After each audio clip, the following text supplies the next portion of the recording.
Good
morning, parliamentary team. Can you guys just confirm, maybe just send me a proper message in the chat because I don't want your mic coming up into the room right now, that you can hear and see my picture. Give me a reaction or something.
location in town. No sufficient parking at this hotel, so you had to look for the parking outside. But thank you very much for making it, and you are welcome. Even the members of the media from Joburg, we are joined. We've got additional members of the media in addition to our colleagues that we normally work with in Cape Town. So those who are coming from Joburg, you are welcome.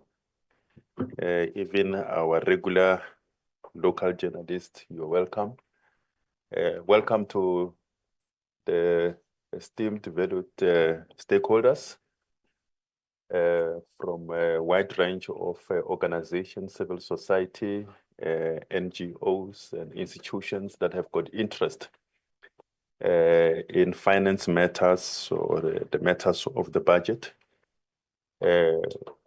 We appreciate that you are with us this morning for this engagement that we call the post-budget breakfast. And I hope that during the time that we made you wait, you are enjoying your breakfast. You have been invited by the chairpersons of the finance cluster in Parliament.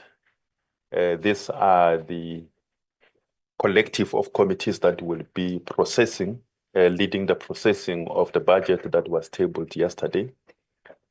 The third budget to be tabled during this financial year.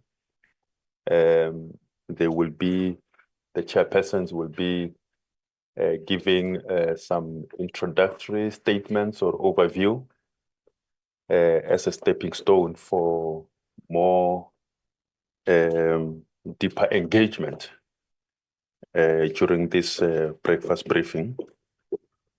On the panel, we have got the chairperson of the Standing Committee on Finance, Dr. Joe Maswanganyi. We also have the chairperson of the Standing Committee on Appropriations, Honorable Songezo Zibi. From the NCOP, we've got the chairperson of the Select Committee on Appropriations, Chairperson Tidimalo Legwase. We also have the chairperson of the Select Committee on Finance, Honorable Sanin Ndlovu. And then the last one who will address you will be the chairperson of the Standing Committee on Appropriations, Honorable Musi Maimane. Without any waste of time, I'm going to invite the chairperson of the Standing Committee on Finance in the National Assembly, Dr. Maswanganyi.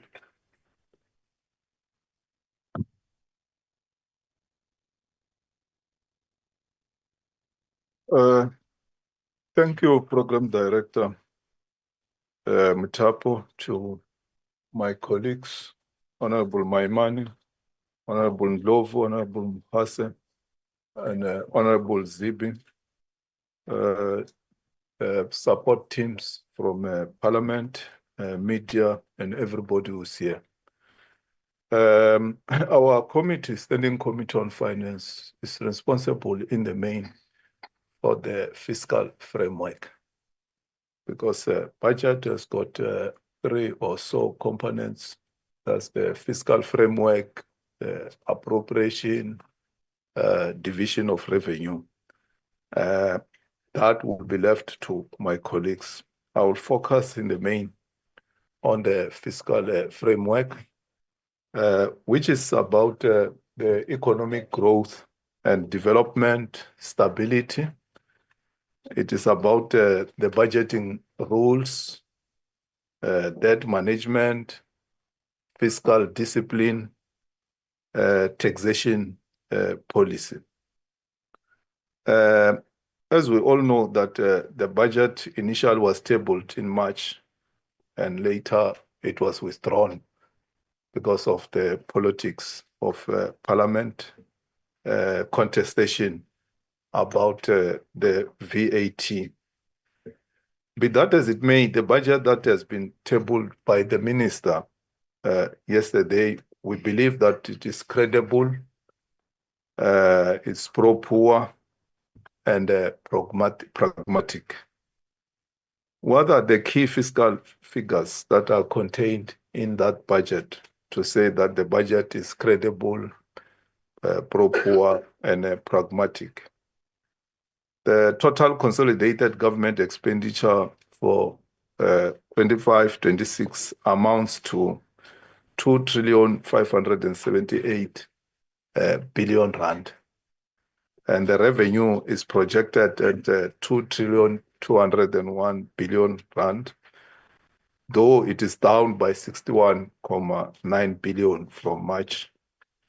The budget deficit is now expected to widen slightly to 4.8% of the GDP, and the debt to GDP ratio is forecast to stabilize at 77.4%. Be that as it may, high, something that has to be attended to. This is not unique to South Africa, the issue of the debt. There are countries which are more than us in terms of the debt. We are at 77. But the issue that Treasury and government in general has to attend to is the debt service cost is quite very high. And that has to be addressed because we are spending more than 1.2 billion rand every day to service the debt. Can't it be negotiated and it be taken down? Is there a commitment to the poor? As I've said, that the budget is pro-poor. One of the most significant aspects of this budget is that it is explicitly pro-poor. 61% of non-interest spending, amounting to around 1.5 trillion, goes to the social wage, including education, healthcare, housing, and social protection. Let me also highlight the social grant allocations for the period under review. Old age grant is standing at 117.4 billion rand. Child support grant is at 90.4 billion rand. Other social grants such as disability, care dependency, foster care, and war veterans receive a total of 212.3 billion rand. The social relief grant, distress grant, is extended for another year with an allocation of 33.6 billion rand. This brings the total social grants to 453.7 billion rand for the year under review. The budget, we believe that will bring inclusive growth. Even under constrained conditions, this budget commits over 1.03 trillion over the medium term to infrastructure investment, focusing on transport and logistics, which will be allocated 402 billion rand, energy infrastructure 219 billion rand, water and sanitation 156 billion. These investments are vital for job creation and long-term growth, especially in townships, rural areas, and under-serviced communities. In addition, we welcome the implementation of a phase 2 of Operation Vulindlela, which will prioritize municipal service delivery, spatial transformation, and digital public infrastructure. In terms of revenue administration and equity, to support improved collections, 7.5 billion rand is allocated to SARS over the next 3 years, medium term. This will strengthen the revenue enforcement, modernize the systems, and target illicit trade. This reinforces fairness in our tax system, ensuring that all citizens and companies, especially the wealthy, pay what they owe. We have also, as Parliament, to do more in terms of playing oversight by monitoring the implementation of infrastructure programs, Operation Vulindlela, ensuring that public money is spent efficiently and transparently, supporting reforms to budget process that promote accountability, value for money, and public participation. The budget contains hard choices, but it protects the vulnerable and positions our economy for stability and reforms. Colleagues, this has not been an easy road, but in the face of contestations, we have emerged with a budget, fiscal discipline, with a developmental outlook. We have to make sure that, as we have said, that we play our critical role as Parliament, that of oversight, and make sure that the public is involved in the decision-making of the budget process. Thank you, Program Director. Thank you very much, Honorable Chairperson. Honorable Zibi, I think I might have erroneously in my introduction referred to you as the Chairperson of the Standing Committee on Appropriations. That is a position reserved for Honorable Maswanganyi. I apologize to both of you. I wish to invite the Honorable Chairperson of the Standing Committee on Public Accounts, Honorable Zibi. Thank you. Thank you very much. I don't mind as long as I'm not the one who's appropriated the title to myself, although I wouldn't like to have two jobs under the current circumstances. Given the tight timelines that we have. Good morning, and thank you very much for being here. And I acknowledge my colleagues from Parliament and the National Assembly. So the heated debate around VAT has had both positive and negative outcomes. Positive because for the first time since the dawn of democracy, MPs and members of the public really engage with the budget. No one sleepwalk through the process such as we have seen before, where only analysts and journalists take up a really keen interest outside Parliament, which has to engage with it. The second positive is that taxpayers finally said we have no more money. We make do with what we already give you.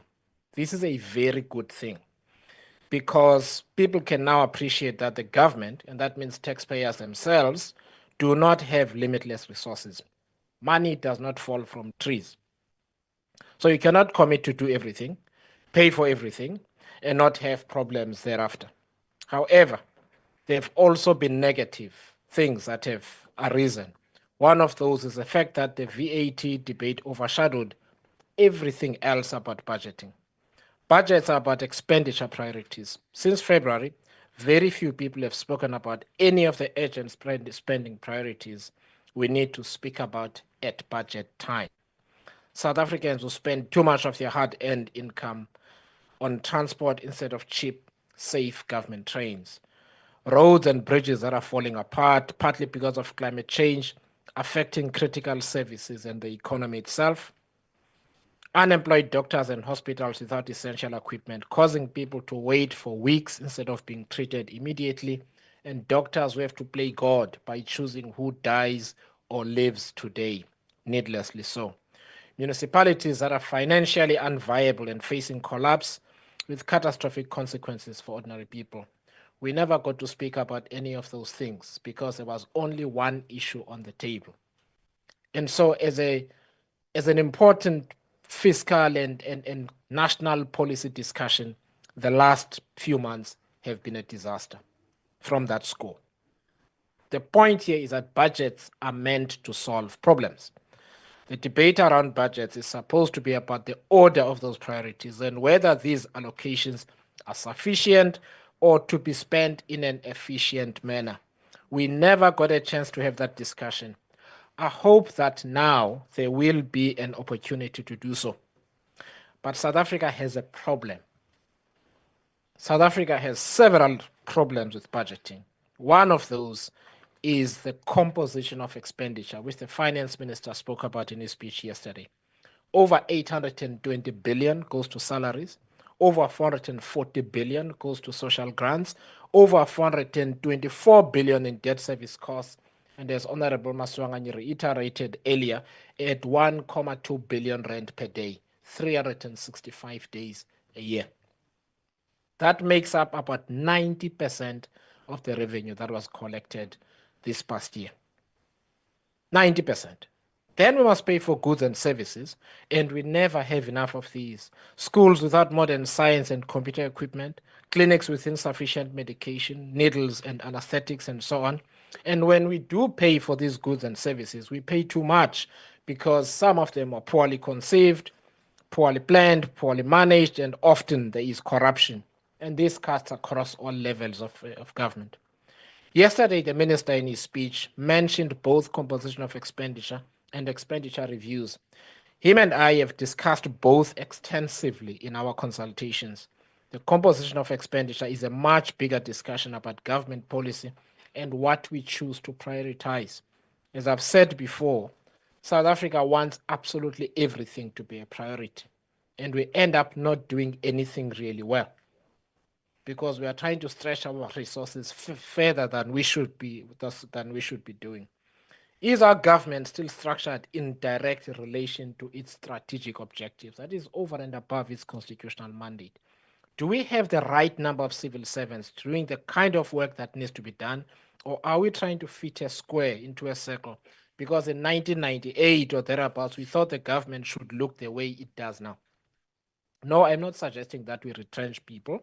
I am asking, for instance, whether we do not spend hundreds of millions on consultants because the people we have in place aren't fit for the purpose that we have now. Then we end up paying millions of rand for work that officials should actually be able to do. How should we deliver on the social wage? Do we want to give people 370 rand to last them 48 hours, or do we want to use the 35 billion for carefully planned and executed initiatives to grow the economy and create jobs that pay a living wage? These are policy questions that cannot be answered in a speech by the finance minister alone. And these are some of the things the finance minister himself mentioned yesterday when he spoke about repurposing the SRD grant. I also want to spend a bit of time on expenditure reviews in general, and then I will sit down. Another issue the minister and I have discussed in recent months, as much as he said there is a commitment from the president and cabinet to drive efficiencies in government, this is also Parliament's job. It is a job that myself, Honorable Maimane and Honorable Maswanganyi from the National Assembly's perspective, we will take really seriously. Because as the minister said yesterday, we need to make sure that every rand goes as far as possible. Because once again, the South African people have said, no more taxes. We don't have the bandwidth. Make do with what we already give you. The government overpays for goods and services, but I want to give you an insight into a specific area of over expenditure on an industrial scale. The mismanagement of projects and the massive corruption therein. We need to set benchmarks where the government does not spend more than 100% of planned project spend. And staff are incentivized for projects that are completed on time and within budget. We cannot have civil and construction projects lasting double or triple the time at double or triple the cost that was initially planned. That is not value for money. We need to explore centralizing project management capacity and project controls. Consulting engineers, we've learned, are a massive weakness, failing to ensure that the work is of the right quality and payments are only made when the work is done, and when those payments are made, they're in line with what we should be paying. Fighting corruption is a priority the minister reaffirmed yesterday, and he will be back with us in June for this critical conversation. I want to speak a little bit about that for a couple of seconds. And that is part of the discussion prior to the March budget as well as this one. Treasury and GTech have done extensive work over the last couple of years to understand where government should spend money better. The minister spoke about this yesterday. And therefore, I've invited him to come to the Standing Committee on Public between the finance committees, where he will lay out for 2 days, he will lay out areas where the government, since 2013, 2014, has been spending money, where that expenditure has been efficient, where that expenditure has not been efficient, and what some of the critical interventions that can be made are. This is the work of Parliament. I know that whenever there is conflict, such as when there is a fight about VAT and so on, and we will hear a lot of words like austerity and that kind of thing. Ultimately, colleagues, at the end of the day, MPs have to get off Twitter, get off the streets, get to committees, and do the serious, boring work that does not offer the TV time, the drama in the afternoon offers. That is how we will serve the South African people. I thank you. Thank you very much, Honorable Chairperson Zibi. I now wish to invite the Chairperson of the Select Committee on Appropriations in the National Council of Provinces. She also wears the cap, which of course she. All right, no, this one is for Honorable Sanindlu. I was going to mention another cap that you wear as the Chairperson of the Standing Committee on the Financial Management of Parliament. Honorable Legwase, the Select Committee on Appropriation Chairperson in the NCOP. Thank you very much, Program Director, Mr. Mutapo, colleague chairpersons in committee, in the cluster of finance committees in Parliament, stakeholders, members of the media, and parliamentary officials, good morning.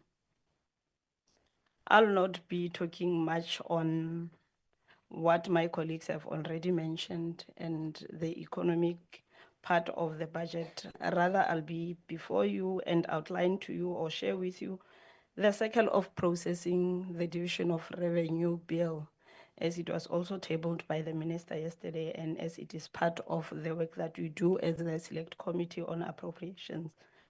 Firstly, I would like to share with you what the bill is all about. This is one of the crucial pieces of legislation for the NCOP because its role and impact on the 3 spheres of government. It takes approximately 6 weeks to be processed in total, encompassing the National Assembly, the NCOP, and the provincial legislatures' public participation. And then the objective of this bill, we have 3 to 4 objectives which this bill is all about. It provides for the equitable division of national raised revenue amongst the national, the provincial, and the local spheres of government for the medium-term expenditure framework. It also determines each province's equitable share and allocations to provinces, local government from the national government's equitable share. This is the bill that outlines the responsibilities of all 3 spheres pursuant to such divisions and allocations, as well as other related matters. Both the Division of Revenue and Appropriations bill allocate resources for priorities and projects outlined in the state of the, pardon me. It also prioritizes the project outlined by the President in the State of the Nation address. The 6-week cycle of processing the Division of Revenue, I must indicate that the budget process does not start when the minister tables it in Parliament, but it starts with the process where Financial and Fiscal Commission's recommendations on the Division of Revenue for the upcoming financial year, as it is required by Section 4, subsection 4 of the Money Bills Act, where the minister has to consider the recommendation made by the FFC when preparing for the main budget. And in the first week after the minister has tabled the budget, the finance committees from both sides will then adopt the fiscal framework, paving the way for the committee's briefing by the National Treasury on the bill, which will be happening tomorrow on Friday at 10 o'clock. Then the relevant information will be circulated among stakeholders to ensure inclusive public participation. And once the National Assembly passes the bill, it will then be referred to our Select Committee in the NCOP, which is the Select Committee on Appropriations. After the committee is briefed by the National Treasury, permanent delegates and select committee on appropriations will brief their respective provincial legislatures as required by the mandating procedures of Provinces Act number 52 of 2008. These briefs highlight specific areas in the proposed bill that affect respective provinces. Then on the third week, the provincial legislature will conduct its public participation processes and consider their committee reports on the bill. On the fourth week, the provincial legislatures will submit the provincial negotiating mandates to the Select Committee on Appropriations to consider during its processing of the bill. The provincial negotiating mandates contains critical issues affecting the provinces, requiring a response from the National Treasury before the committee adopts its report, and the National Treasury will be then expected to respond to each of the issues that were raised. On the fifth week after the National Treasury responds to these issues, provincial legislatures will then prepare their voting mandates, their final voting mandates, which are submitted to the committee for processing. Then the committee will consolidate and adopt the final provincial negotiating and voting mandates and will finalize the report as its bill. The last week, once the committee adopts the report, the NCOP plenary will sit to consider and adopt the committee's report and the provincial negotiating mandates of the committees and that of provinces. The bill will then be sent to the president for assent. It is also important to note that lobbying provinces to support the bill is crucial, as the bill will only be adopted by at least 5 provinces from the 9 provinces to vote in favor for the bill to go through. The role of the Committee on Appropriations in the National Assembly is a committee that is under Section 4, subsection 4, and the committee is responsible for considering and reporting on the provincial and local government spending issues, amendments on the Division of Revenue Bill, the Appropriation Bill, supplementary appropriation bills, and adjustment appropriation bills. Recommendations of the Financial and Fiscal Commission, including those under the Intergovernmental Fiscal Relations Act. Reports on expenditure published by the National Treasury and other related matters.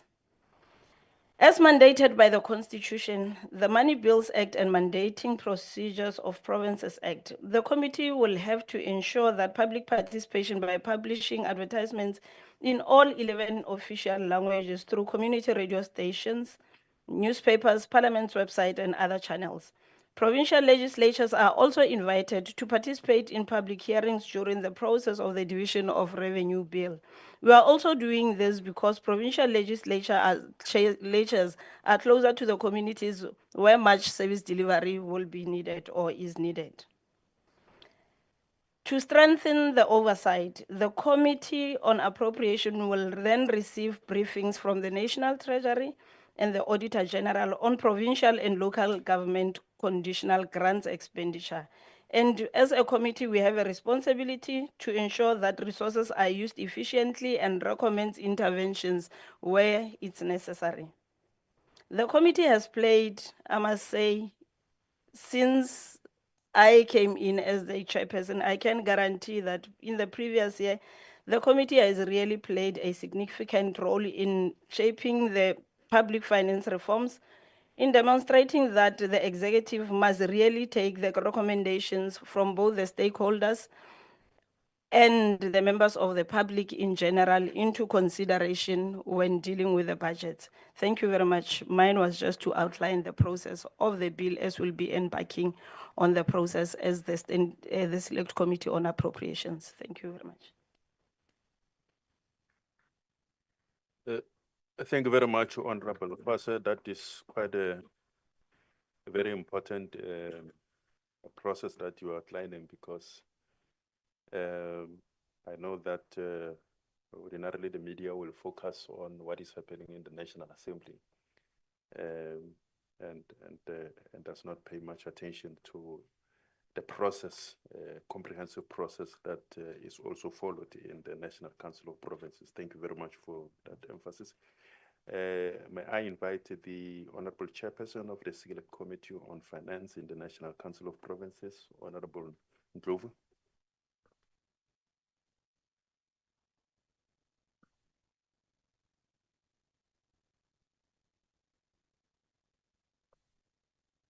Thank you very much. Greetings to my fellow panelists and good morning to members of the media, stakeholders, and our parliament support staff. I'm going to touch on two focal points in my remark regarding the revised budget as tabled before the National Assembly yesterday. Those points are: one, the budget allocation to local government and budget allocation to communication infrastructure projects. Firstly, let me acknowledge the inevitable position under which Minister Godongwana and his deputies, Dr. Masondo and Mr. Sarupen, found themselves in guiding the National Treasury during the process of revising the country's budget for the second time, something which all of us witnessed for the first time in the 3 decades of our democracy government. The challenging situation where expenditure in the medium term was initially estimated to surpass the country's revenue was compounded by a runaway debt service cost as well as an increase in government expenditure in the medium term against low GDP growth, which is now revised to 1.4% in 2025. This aspect presented a tough environment within which the Finance Ministry and National Treasury had to navigate to find some balance, and I think they succeeded. One can say that theirs was an inviable task indeed to make sure that government continues to meet its statutory obligation of delivering services to our people, such as education, health, care, social services, and welfare, as well as growing the economy through investment in infrastructure. As such, we welcome the allocation of over 1 trillion in critical infrastructure to lift economic growth prospects and improve access to basic services over the next 3 years. Over and above the need to arrest a ballooning debt service cost amounting to more than 1.2 trillion in the next 3 years, government has the urgent task to bring in the 16 million economically inactive South African rights into the mainstream of the economy. The budget allocation to local government, the Minister Godongwana went off script yesterday to acknowledge the ongoing debates about the need to reform the budget allocation to local government. This debate has been continuing for some time now, and it was raised sharply during the Presidential Local Government Summit in September 2022, where they officially resolved on the need for a review of the 1998 White Paper on local government. The summit made several diagnoses regarding inefficiencies and systemic failures in local government, thereby attributing the challenges to lack of requisite technical skills, government failures, inability to generate funds for many rural municipalities, and inadequate funding from the national fiscals, like the 5.52.7 billion that will be allocated in the next 3 years. I must indicate that at least the minister was able to increase that budget of the local government compared to 2020 to last term. In February this year, President Ramaphosa also acknowledged this matter in the State of the Nation address when he said, "We will therefore undertake extensive consultation to develop an updated white paper on local government to outline a modern and fit-for-purpose local government system. We will review the funding model of municipalities, as many of them do not have a viable and sustainable revenue base. We acknowledge that the review of budget allocation to local government is one of the priorities in the phase 2 of Operation Vulindlela, wherein government aims to improve the performance of local government. This includes professionalizing utilities, appointing suitable qualified people to senior positions, and reviewing the local government fiscal framework. As the NCOP Finance Committee, we are watching this keen interest. We are watching this with keen interest, the process of drafting the updated white paper on local government, because we believe that this document will form the basis upon which structural reform at the local government level ought to occur. Our people in rural areas interface with local government for their daily service delivery needs, such as water, housing, electricity, and roads, amongst others. And in most cases, the local government is found wanting in this regard. As we take this revised budget to further scrutiny through parliamentary process, we therefore call upon SALGA, the South African Local Government Association, to take a keen interest and voice their position.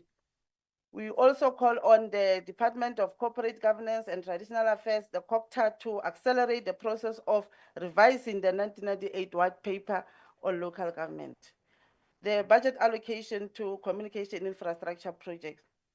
I think I must indicate that the reason why I also indicated for me to talk on this matter is because I'm coming from the rural province, Tabazimbi, whereby there is a serious challenge of the network there. So things is something that is close to my heart. We take note that as part of more than 1 trillion investment in infrastructure projects in the medium term, government, in terms of the priorities of phase 2 of Operation Vulindlela, aims to harness digital transformation in order to drive the adoption of digital technologies in government and building digital public infrastructure for use by all South Africans. We welcome that this will be done through public-private partnership initiatives, with the regulation having been gazetted already and which are set to take effect next month. It is important to understand that acting alone, the mobile network operators ordinarily prioritize profit maximization by focusing on metropolitan areas, leaving rural municipalities completely out of service. This act denies our people meaningful participation in the digital economy, not to mention access to communication at all. There are no laws to compel mobile network operators to provide full access to quality telecommunication service to all South Africans, which is the reason why government must step in to close the gap. State-owned companies such as Broadband Infraco and the National Electronic Media Institution of South Africa, NEMISA, must be adequately funded to roll out major broadband infrastructure in rural communities. Our people must have at least one thing that is working well. You will agree with me that it is inviable to live in a place that has poor or no mobile signal and no internet access. I think most of the MPs and other stakeholders, they were able to experience, as I indicated earlier, during the by-elections, every parties, they were there, Honorable Mayman, during the campaigns. Broadband Infraco vision is to be recognized as the provider of choice for end-to-end communication services, and this can only be realized with resources allocation for major broadband infrastructure in rural communities, so that in the absence of mobile signal, our people can at least have quality internet access. In conclusion, the nuts and bolts of this revised budget will be deliberated further in the joint meetings with the Standing Committee on Finance, led by Dr. Maswanganyi, and the Appropriation Committee led by Honorable Mayman. The tricky part with a process that requires public consultation first before committee's deliberations is that if you state your views before consulting with the public, you risk being construed as embarking upon a consultation process with predetermined views. In other words, as they say in France, I felt I comply. For now, let us allow the process to unfold and afford members of the public space an opportunity to give their inputs in the budget. And only then we shall raise our own views during the deliberation stage, informed by what the public have submitted as inputs. Thanks very much.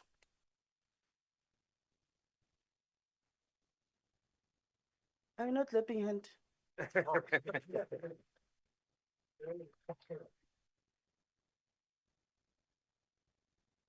Thank you very much for that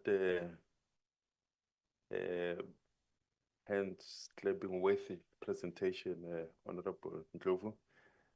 May I invite the last overview from the Honorable Chairperson of the Standing Committee on Appropriations in the National Assembly, Honorable Musimaimane.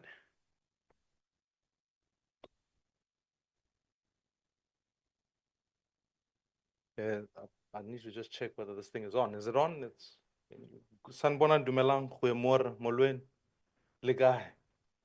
No, thank you so much, and let me greet our fellow members of Parliament and members of the National Council of Provinces and the respective chairpersons of committees. And I, first of all, always welcome the opportunity that we have in being able to reflect on the budget processing, the budget inputs, and ultimately what the budget means. But yesterday was a significant day in South Africa. 2 meetings were convened, one at the ICC and the other at the White House. And I think it would be amiss of us not to understand the relationship between those two things and ask the question, what are then the budget implications as it speaks to those issues? And that's what, when you sit in appropriations, have to answer the questions that sat in the room, in both rooms yesterday, both in the White House and both at the ICC. And so to some extent, that is in part what I will attempt to do as we go, because there are some fundamental points that are worth noting. Yesterday, the Minister of Finance announced a lower than projected growth rate over the last 3 budget cycles, which means that South Africa isn't growing. And if South Africa isn't growing, the facts are real. There's limited opportunity to create jobs. The ultimate issue is that then the conversation about the budget becomes this second issue that Honorable Zibi reflected on, is that it becomes about taxation. And I think everybody would have gone into the first budget cycle discussing VAT. There are other types of taxation, and we spoke about personal income taxation, we spoke about corporate taxation, but we also yesterday had an introduction of the fuel levy, which is a different type of tax. All it simply does ultimately is that it erodes what the Reserve Bank would give in terms of inflation targeting and gives us a repo rate or reduction of that so that consumers can have more disposable income. So we can reduce the budget to a conversation about tax and miss out on some of the key indicators, of which one of them is GDP and whether South Africa is growing at the rate that it should.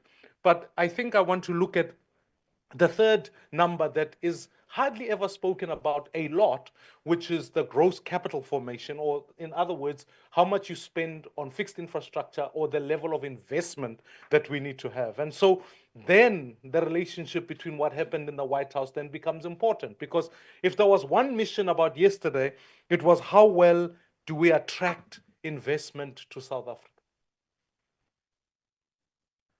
Because if we don't, I think the subtle threat that the minister made yesterday is that when you look at the inner year and the outer year, which is when you talk about a medium-term budget policy statement, is that he made the statement to say, should we be able to allow SARS to grow and attract more revenue collections, then the taxes that are going to be proposed for next year then fall off the table. But I would want us to rather have a conversation about how do we shift the figure of 1.4% GDP growth, the rate of investment, so that those are higher, so that we don't have to have a conversation about tax. For it is remain ultimately true, no nation has ever taxed itself to prosperity. The president was asked yesterday a fascinating question, and his response was he spoke about the 3 top economies in Africa.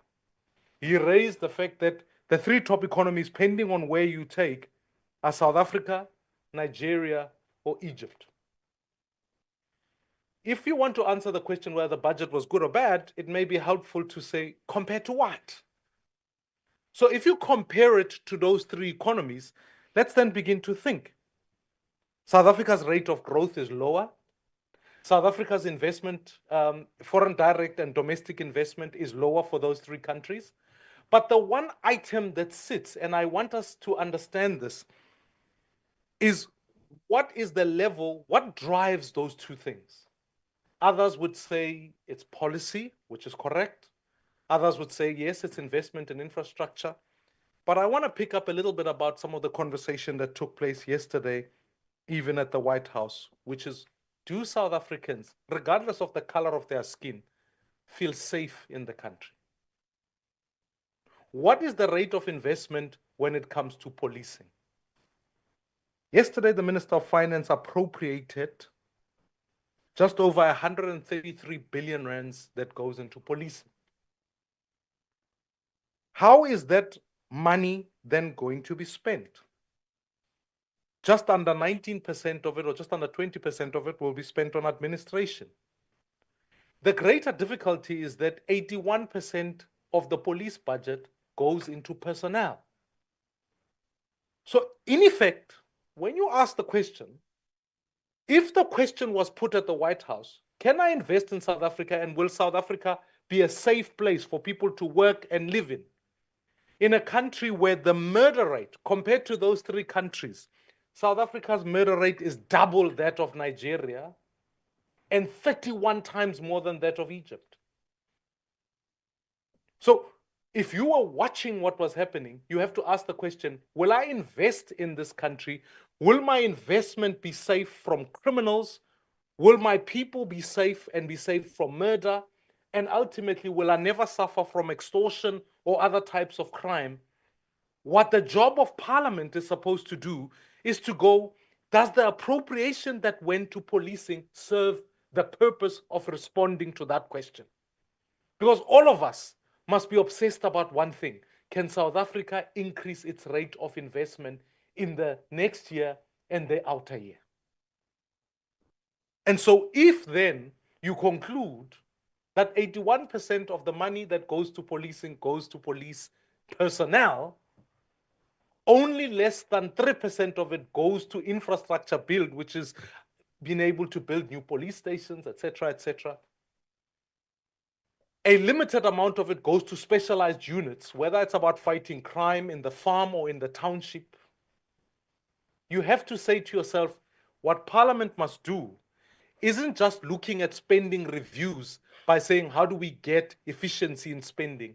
Parliament must then ask the hard questions, which is, are the programs of government sufficient enough to attract investment? And therefore, is the spending that we put, whatever rand we put, aligned to programs that help us not only improve the quality of lives of South Africans, but increase the rate of investment? So Operation Vulindlela version 2 speaks extensively about how we prioritize policing. And part of prioritizing that says, how do we take the top 200 criminals in the country, or the top number of criminals in the country, clarify a role, and commit resources towards fighting those? What I would like to see, honorable members and members of the press and fellow South Africans, is that when we think about the outer year of dealing with the budget, we can't just be adjusting for inflation year on year. We should rather be honest and say, stop the bus. Actually, if we want a safer country, are we going to fund it more? Are we going to disproportionately attack the question of murder? And are we going to then say to ourselves, our rate of conviction as far as murder is concerned will move not only from 1 in 5, but rather to a place where if you commit murder in this country, you get arrested, whether that murder takes place in whatever context. So when we reflect on the budget, fellow, we must think about it in a number of ways. And therefore, I want to highlight, as I bring this to a close, that our ultimate job is to think hard about the rate of investment. Our fundamental question must be, the intervention yesterday in the US as it pertains to attracting international and foreign direct investment, are we going to achieve the net? Because South Africa enjoys the benefit as it comes to the trade balance between us and the US. It is favorable towards us.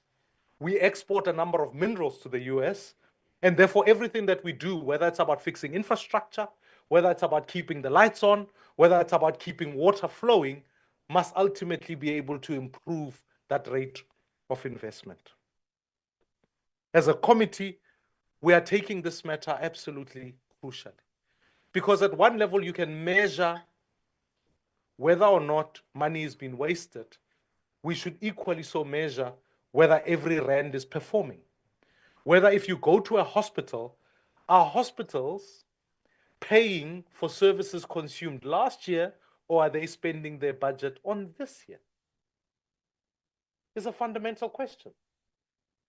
Whether when you put R1 trillion to municipalities, are those municipalities R1 trillion in investor spend? Because investment in whether you build infrastructure doesn't happen without an address. It happens in a municipal. Are those municipalities able to ensure that the bridges are maintained, that ultimately any buildings and stock that you put on the table is going to be looked after? So my ultimate issue is that actually we should depart from looking at the budget in isolation and really begin to say when we look at the appropriations bill and the division of revenue bill, do we hold all of those entities accountable to achieve the objectives we want?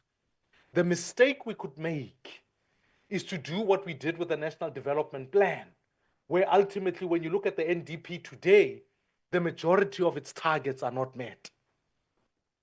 The next mistake we could make is to take the medium-term development plan and say everything is a priority and fail to fund all of those priorities, which means those objectives are not going to be met.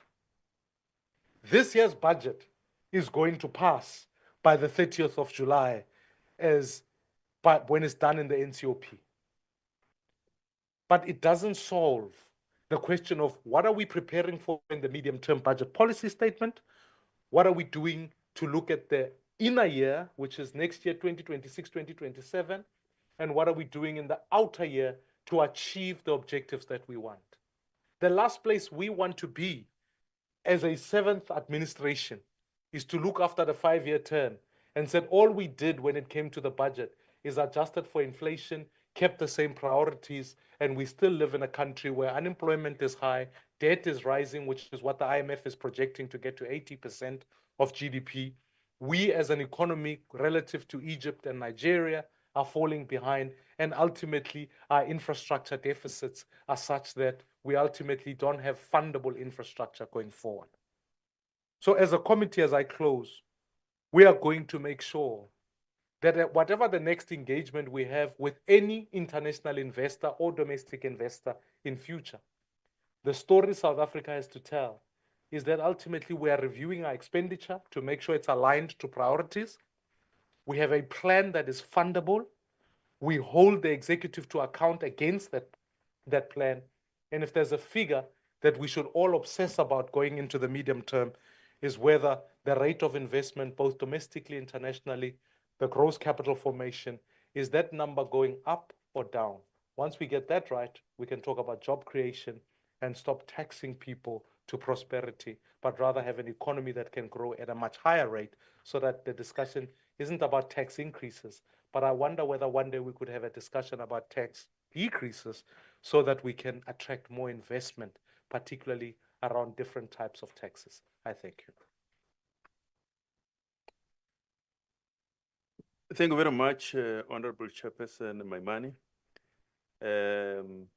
As you would have heard, ladies and gentlemen, the chairpersons of the finance cluster, all of them, they have affirmed and probably reaffirmed the fact that Parliament and its committees will indeed be able to process this budget within the legally prescribed time frame. As you know, once the Minister of Finance has tabled the budget, as he has done yesterday, the institution does consider the budget instruments, the 3 of them, in a legally prescribed sequence. We know that the first one to be considered will be the fiscal framework. followed by the division of revenue bill, and then followed by the appropriation bill. And just to add on the very comprehensive process of the consideration and the processing that Honorable Legwase has outlined, to say that on the side of the National Assembly, and of course, in terms of this sequence, the National Council of Provinces, on at least the two budget instruments, will wait for the processing of the National Assembly to conclude before their process kicks in. And the institution has put the time frames and the deadlines to ensure that come the last day of July, the budget is processed and all the relevant legal budget instruments are referred to the President for assent into law. In terms of the fiscal framework, both the National Assembly and the National Council of Provinces will process that instrument on the 11th of June. Because the law says within 16 days of the tabling of the budget, the fiscal framework must be considered and voted into. In terms of the division of revenue bill in the National Assembly, the law says that within 35 days of the adoption of the fiscal framework, it must be processed by the House, and the date that has been set is the 26th of June, 2025. The National Assembly will then proceed to finalize, to consider the appropriation bill on the 23rd of July, because once the division of revenue is passed, then it paves the way for the appropriation bill to be considered by the House. In terms of the voting requirements, there are different distinct voting requirements for each of the houses, the National Assembly and the National Council of Provinces. In terms of the fiscal framework, which I said both houses will simultaneously deal with on the 11th of June. In the National Assembly, 1/3 of MPs is required to be present, and the majority of those present must vote in favor in order for the fiscal framework to pass. In the National Council of Provinces, at least 5 provinces must vote in favor, because as Honorable Legwase said, the NCOP on some of these budget instruments, they vote in accordance with the provinces, they get the mandates of the provinces. In terms of the division of revenue bill, in the National Assembly, at least 201 MPs must be present, and the majority of that must vote in favor in order to pass. The National Council of Provinces, again, at least 5 provinces must vote in favor. And then the last one, the appropriations bill, in the National Assembly, it requires a majority vote. And then in the National Council of Provinces, at least 1/3 of members must be present. This is where then the council is voting through individual members, and the majority of that number must vote in favor in order for that to be passed. Ladies and gentlemen, those are the overviews and the very comprehensive takes from the committees of the National Assembly and the National Council of Provinces that will be instrumental and at the forefront of processing the budget that was tabled yesterday. I'm going to first allow the first round, the members of the media. I know that we are joined by our valued stakeholders. You will be given the opportunity to engage with the members but we want to take the first round first, dedicated to the members of the media. I'm just going to, I see that there is microphones here. I'm not sure if they are able to be connected to the sound there, because I want the chairperson to speak from where they are seated. They have got mics. They need to speak here. Well, the public broadcaster seems to be insisting that despite you having your own, but they did say that they can connect it here. They can connect with the here. It won't work. Okay. Okay. Apologies, Honorable Chairperson. So you will just have to come here when you respond to the questions that relate to your area of work. May I then take the first round? You will be the first, Lindsay, and then you will be the second, Lulu. Third, you will be the third at the back. And then I don't want to miss anyone. There are three. This side, I don't see any hand. Okay. In that order, just mention the name of your company and your name, and then should the chairpersons will be taking notes of the questions. Good morning. Thank you, Maloto. Lindsay Dentlinger, Eyewitness News. My first question to Chairperson Maswanganyi. You would obviously want to avoid the kind of chaotic scenes we saw play out during your committee's processing of the fiscal framework. What, if anything, might you be doing differently this time around to ensure that that process is above reproach? Secondly, I'm not quite sure which, I understand this question is not directly within the ambit of the chairpersons who are here, but anybody who would respond. While the fuel levy might be the lesser of the tax evils, if you will, Chairperson Maswanganyi did mention, or might have been Mr. Zibi, the increase on transport costs. So it is going to hit poor people. Inevitably, we are going to see transport costs go up, given what average households spend.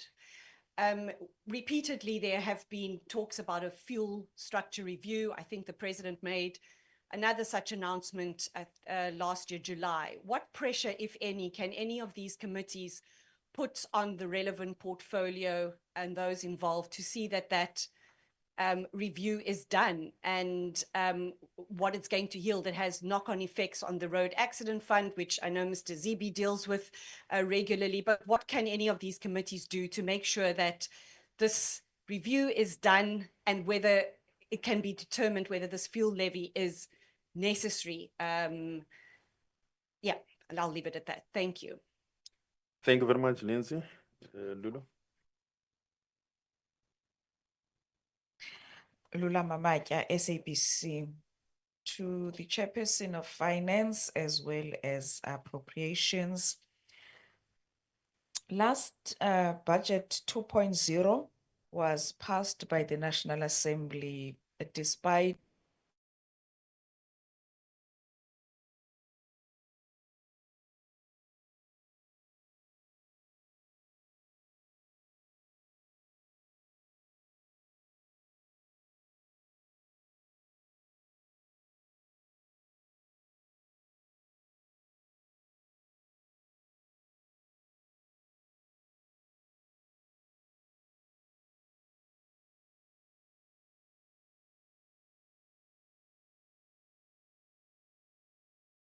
we hear those that are against the fuel levy increase. Are we likely, my question is, are we likely gonna see a time whereby the budget is rejected at committee level due to submissions from the public than what we've seen last time? Because it was passed despite objections, it was reversed at a later stage, the 0.5 percentage point. Are we really likely to see a period whereby the budget will be rejected at committee level than going to the House and being passed. Thanks. Thank you very much, Lulu.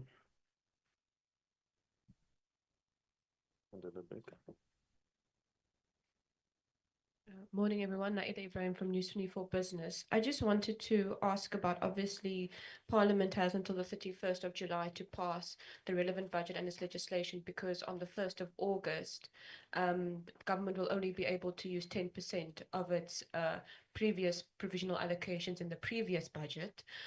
So I just wanted to ask whether the chairpersons can affirm the South African public the government will not be able to run out of money by that time, and that Parliament will do what it can to pass the legislation in that time, because I'm sure that we all know that government departments cannot pay all of their suppliers with only 10% of their previous budget. And I just wanted to ask, obviously from your side, whether I know that in the previous budget the VAT increase and the VAT hike proposal was a source of contention.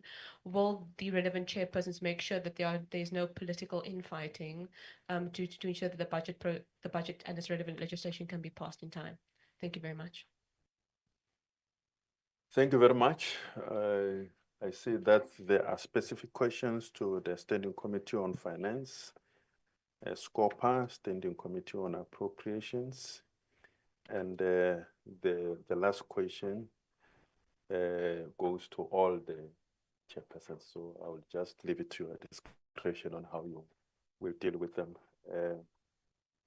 May I just call in this order the Chairperson of the Standing Committee on Finance, followed by Standing Committee on Appropriations, and then SCOPA, and then the select committees in terms of, in respect of the last question. Thank you. Thank you, Program Director. Let me indicate that Parliament is run in terms of the laws of the Republic, the Constitution, the legislations that are there, and the rules of the National Assembly. When we have a joint sitting, we also have what we call the joint rules of the two houses. So if a member decides to be chaotic in an assembly, it's up to him. And the presiding officer will have to call that member to order. And the same applies if a member decides to be chaotic in a committee meeting. It's our responsibility to bring that member to order as chairperson. The last meeting of the select and the standing committee was not chaotic. Members who were representing their political parties were raising views with the mandate of their political parties. And that meeting voted for a fiscal framework report. The majority voted. If other members were not happy, it's up to them. They have to win elections next time. That's the rule of the game. You have to have the majority. And the same applies to the National Assembly that was held the following day. Whether some went to court or not, that's neither here nor there. The fact of the matter is that the National Assembly adopted the fiscal framework report on that day. So that's how we run Parliament. Regarding issues of tax and fuel levy in particular, the minister alluded to the fact that there has never been an increase on the fuel levy for 3 years. Let me indicate that we should not promote a situation where we don't want the public and the corporate to pay taxes. It will not be right that every time the state talks about increasing a tax, we encourage protest. You are not going to run a state based on populism, because there's no state that can function without revenue. Otherwise, if you want to run the government and the state in general based on populism, that you will never raise a tax and you never do this, at some state, that state is going to collapse. It is very important that we understand that taxation enables government to fund essential public goods. The minister spoke about increasing the education budget to $1 trillion plus. Where will that trillion come from if it does not come from revenue, which ourselves, those of us who are working, have to contribute through PIT, corporates have to contribute through CIT, customs, and so on. Provinces have to receive more, 2.4 trillion. Next year, we have to fund for local government elections, which is going to be 1.4 billion. Funding the elections, including the security cluster. So these are some of the issues that we have to ask ourselves, and not that every time that we talk about taxation, we say, no, why should people pay tax?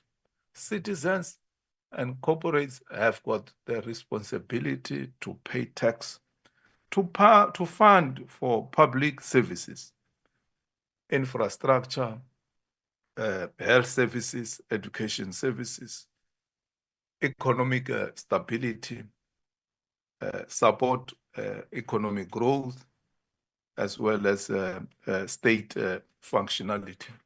So those are the things that are quite important. It will be important that in running public education, we also have to explain to the public why taxes are important. All of us want SARS to get more funding, plus 7 billion rand over the medium term. Why? Amongst other things, is because people are not complying. Why are people and corporates not voluntarily paying taxes? And you have to allocate more resources to a taxation institution called SARS to make people to comply, and companies that are running a business over the digital platform not complying. We have to modernize SARS to make sure that it is up to speed with the modern way of collecting revenue. So those are the things that we are looking at. We understand the implications, but it is also mitigated. The minister spoke about putting more money on transport, and in this regard, on the railway system, the commuter rail, to try by all means that, because commuter rail is highly subsidized and is quite cheaper compared to other mode of transportation in South Africa. So the more you have commuter rails back on the railway lines, the more you have the poor, the working class and the workers using that mode of transport, which is quite cheaper. And they will not spend 50% plus on transport. They will spend much lesser. And you have to understand that why are workers spending so much money on transport? It's because of the legacy of apartheid. The apartheid special framework was that you have got poor staying far away from towns. And that is a legacy up to today. And it's not going to end in the few years to come. That's what we have to live with. You have to understand that it was deliberate that whites stay in town, coloreds and Indians stay in the outskirts, blacks stay far away. In between, there will be a railway line, there will be an industrial buffer. You have to study what the planning was all about. And we're trying to deal with that to try to subsidize transport. Of course, even the taxi industry is raising the issue. Why are you not subsidizing them? And I think that's a matter that the Minister of Transport and the colleagues in cabinet will have to look at because buses are subsidized, trains are subsidized, but taxis are not subsidized. It's a matter for debate, including us who are legislators seated here. Thanks very much, Program Director.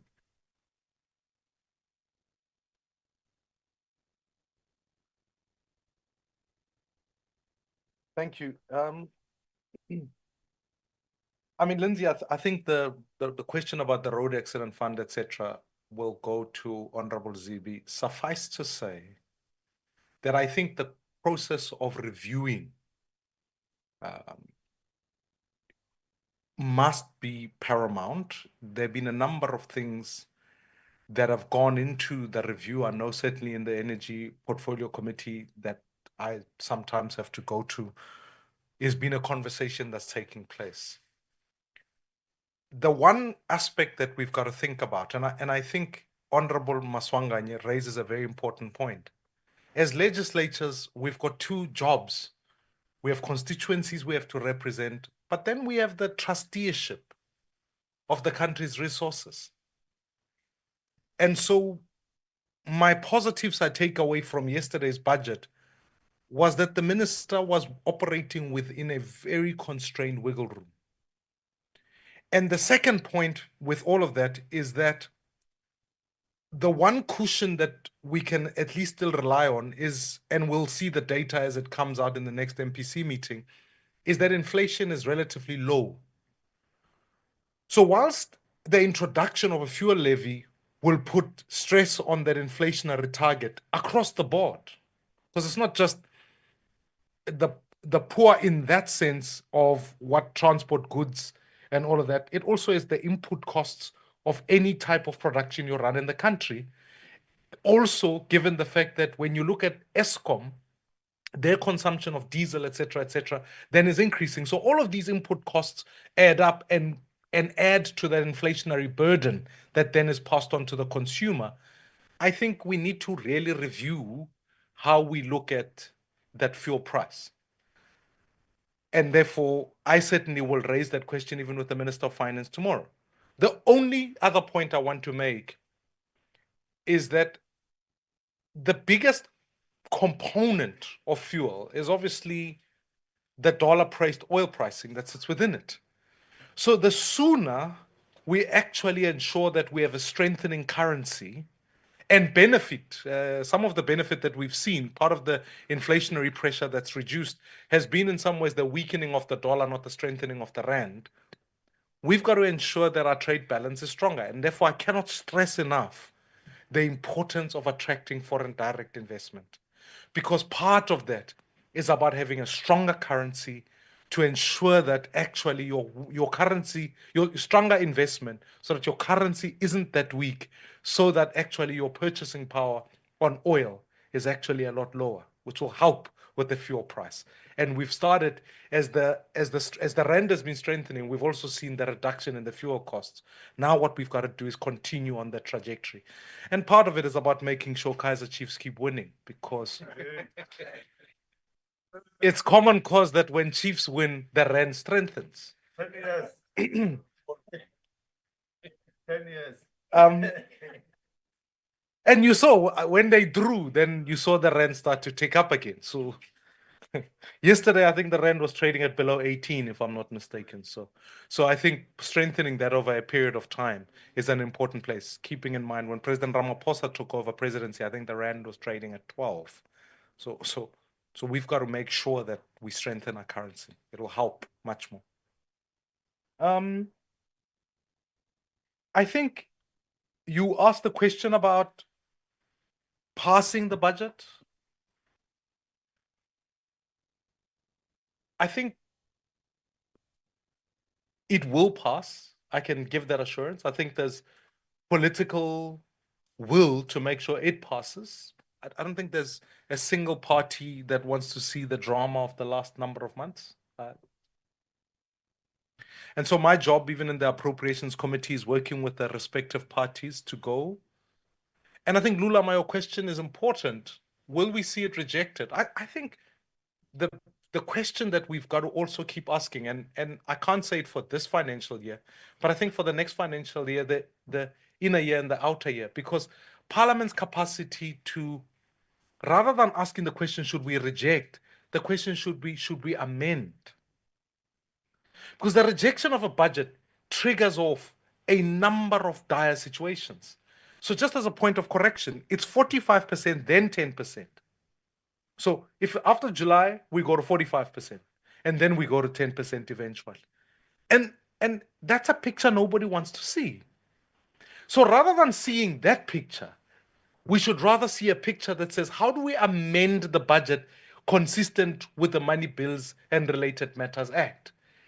And the way to do that is to obsess not about the current financial year, about the inner year, the middle year, and the outer year. Because when you're looking towards the outer year, post the BRRR process, the minister in the medium-term budget policy statement can make announcements that go into the following year, and then we can begin to really think what adjustments we need to make. And so even from a committee point of view, I'm asking our committee members to say, 2025, 2026, almost that ship has sailed.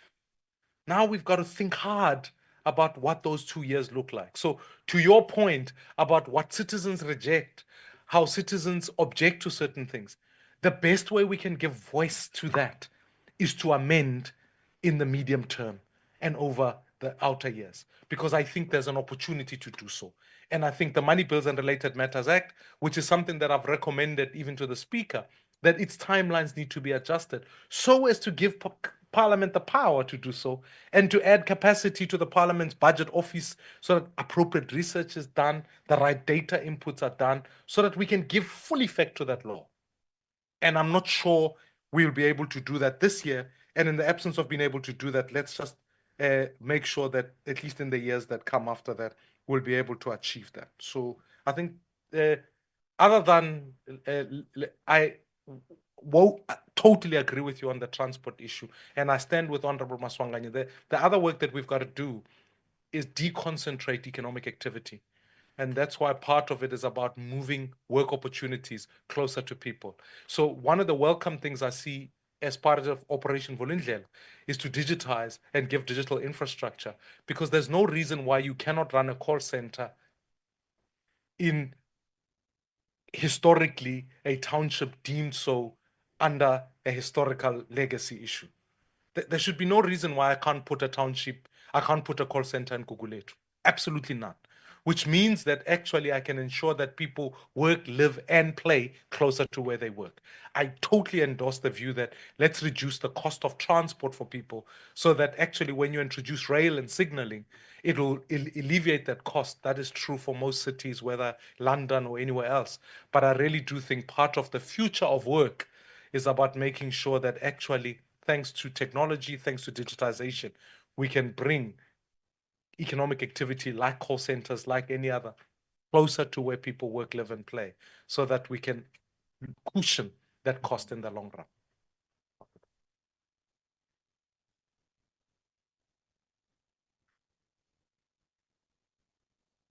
Thank you very much. I see the road accident fund question was given to me, so I consider myself firmly under the bus.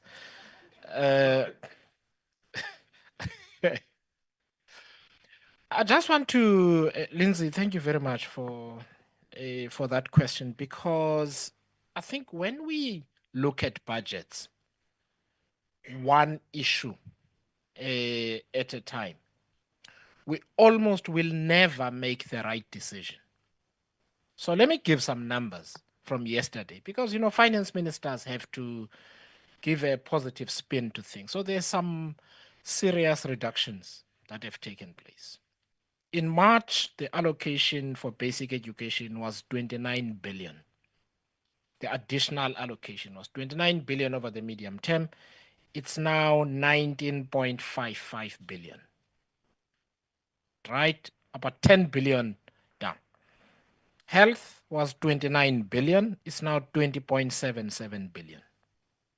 Infrastructure, the critical infrastructure that I spoke about earlier, roads, bridges, and so on, it was 46 billion. Now it's 33.75 billion. For PRASA, when the minister yesterday spoke about people getting a train every 15 minutes. In March, that number was a train every 5 minutes at peak time. The investment then was 19 billion. It's been cut to 12 billion. I won't go through the whole list. Here's the point I want to make. The question about VAT fundamentally was about how much money do we allocate for these problems? Do you want to give the government more or do you want to give the government less? And the view was the government should get less money. That's the impact. So the question, Lindsay, really is not about the fuel levy, is how much less do you want to give the government? Which of these things must we continue to cut? We can always cut taxes. But there's another problem, which is the outcome of South Africa's structural problems. You see, so we're all happy when the fuel levy does. I have a car, so I'm happy when the fuel levy doesn't go. I really am, right? And it also affects me in other ways. Relatives that I support that have to use taxis and that kind of thing. So I totally get it. But also there are people who get involved in accidents. And they need the road accident fund to be able to pay them out. They wait longer. Or they never get paid. How many people do we want to wait longer? Or never get paid? That's the question. There are other problems. You remember load shedding. So we don't want SOCs to get bailouts, all good. So one of the things Parliament, Honorable Maswanganyi, he was in the Finance Committee actually previously as well, and other members of Parliament. And the government decided that because companies spend so much money on diesel, on generators, we're going to allow them to claim some of that diesel refund back. So even as the money is collected, some of it gets given back to various taxpayers because we've got other problems elsewhere in the economy, right? Fixed load shedding, you no longer have to pay the money back in diesel rebates, right? So you need to fix a whole lot of other problems to get to a point where you stop the fiscal leakage and money can begin to go to the right things. By the way, the other reduction is money meant for municipalities to turn them around and so on. That's also been reduced. You know that initiative to bring a younger, better qualified people, that early retirement scheme for people 55 and above, it's lost 5.5 billion. So you're going to bring less people over time. So when you strip the financial language and the careful language of the finance minister, you get to those bare bones. Here's the question around the question of cost of transport and so on. How much longer should people who should be using a cheap train wait for one? How much longer? So Honorable Maswanganyi is right. I wouldn't put it the way that he has, but he is correct in the sense that we have to fund our government. And in my answer, I will therefore say there are two pillars to this. There must be short-term pain that we accept as part of resourcing the doing of the things that we say the government needs to do. But there must also be this work that I spoke about expenditure reviews. Are we wasting money? Yes. Are we not holding people accountable for wasting money? No, we aren't. Are we overpaying for goods and services? Yes, we're overpaying for goods and services as the government. The government pays up to 45% more to rent offices. Projects take, Ministers Kwakube made an example about a Curo school that costs 55 million rand. The government pays 150 million for the same school, and it got fewer things for the same type of facility. So the point I'm making is this. We have to do the work of releasing funds that are stuck in inefficiencies and incompetence and poor planning and that sort of thing, so that those funds can go to what Honorable Maimane was saying is gross fixed capital formation, which is investing in the things that are going to fix the economy, investing in ports, investing in rail, investing in Wi-Fi and other technologies and so on. We unfortunately have to do both, and I think we need to kind of strike a balance. I also need to say something outside of my role as chair of the Standing Committee on Public Accounts, but which is helpful. for this question because there's very little time left to pass the budget. And that is part of the consultation that the finance minister did was with all the GNU leaders together. And he gave a very detailed presentation of what is in this budget. I can tell you, unless something changed this morning, subject to the amendments that Parliament has to make as part of the appropriations process and so on, the parties in the GNU will support the budget ultimately. So it will pass. We will not have this scenario where the budget doesn't pass. I hope Mr. Moloto doesn't kill me for straying out, but I felt this is important to say because we'll get to a point where if we are irresponsible, then we'll get to a point where people are not going to get paid their salaries, and I don't think we should get there.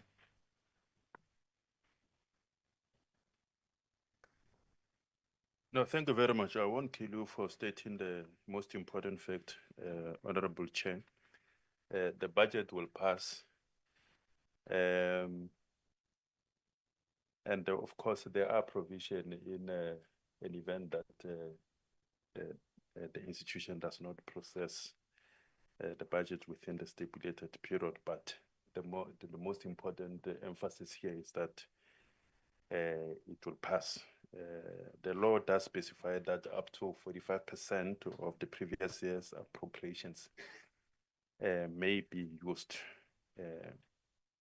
before the passage of the new budget. So once the new budget is approved, expenditure is adjusted accordingly, and there is no obligation for departments to repay amounts already spent. However, all expenditure must eventually align with the final budget framework adopted by the institution. I just wanted to deal with that because there was a question that was asked regarding that, but with 2 months and a couple of weeks remaining, or 1 week remaining, the institution, like we have said, has put in place very strict timeframes, which will be followed by both the committees of both houses and the houses to ensure that the budget passes. There's no other way. Thank you very much. Can we take then the last round, stakeholders, if there's any? I'm going to start this side. Just come in the order. You'll be the first, be the second. Are there any stakeholders? You are the media stakeholder. You'll be the third. And then this side, are there any? The chairperson of our Sevenzi, Nehau. Welcome, together with the secretary of Nehau,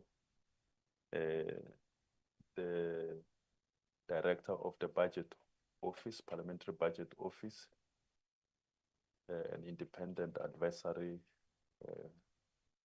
body of parliament. Any other? The director of the budget office was saying that he's catching stray bullets from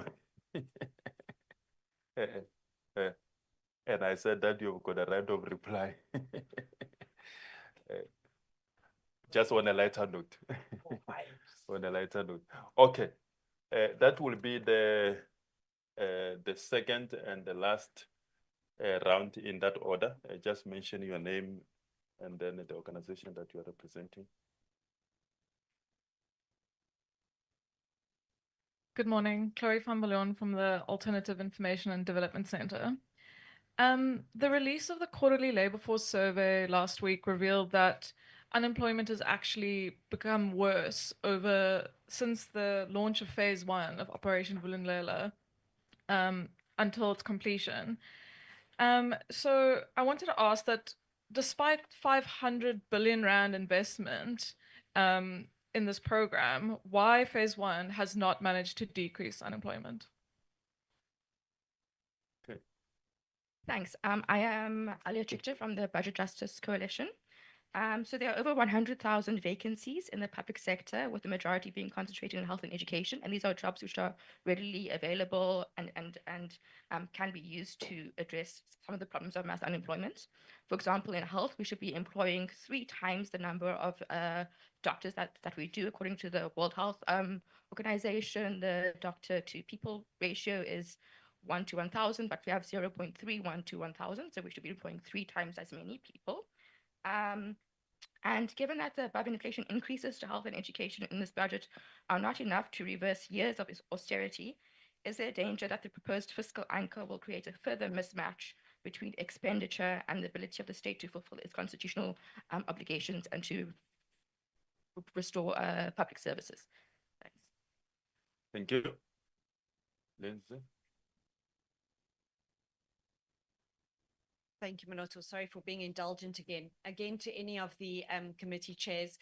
Yesterday in a briefing with journalists, the finance minister said that these budget processes that we've gone through over the last 3 months have shown that it's not as easy to amend a budget when it comes to parliament as some political parties might have thought. They could make sweeping changes once these documents arrived in the various committees.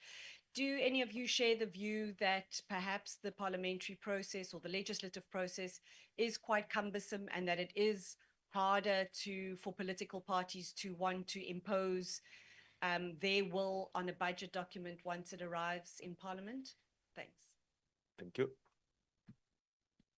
Nihao?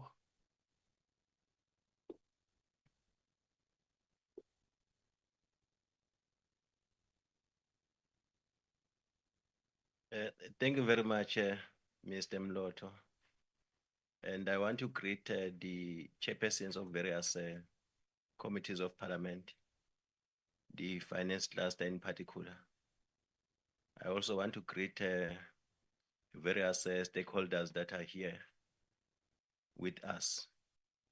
And lastly, I want to greet the employees of Parliament that are here, in particular those from the Parliament Communication Services. I understand the fact that it was a difficult task. My name is Tembiso Dembe, Chairperson of Nehao in Parliament. I understand the difficult task that the government and Minister of Finance were faced with in trying to present the balanced budget. It was not an easy task. But I want to reiterate the fact that the increase of the fuel levy will bring some hardships to the working class, in particular and poor. Because the increase of the fuel levy automatically increase the transportation cost, it increases the food cost as well. So it does not resolve the problem, but I also understand that, because even when I can't think of any solution that could have been better than this.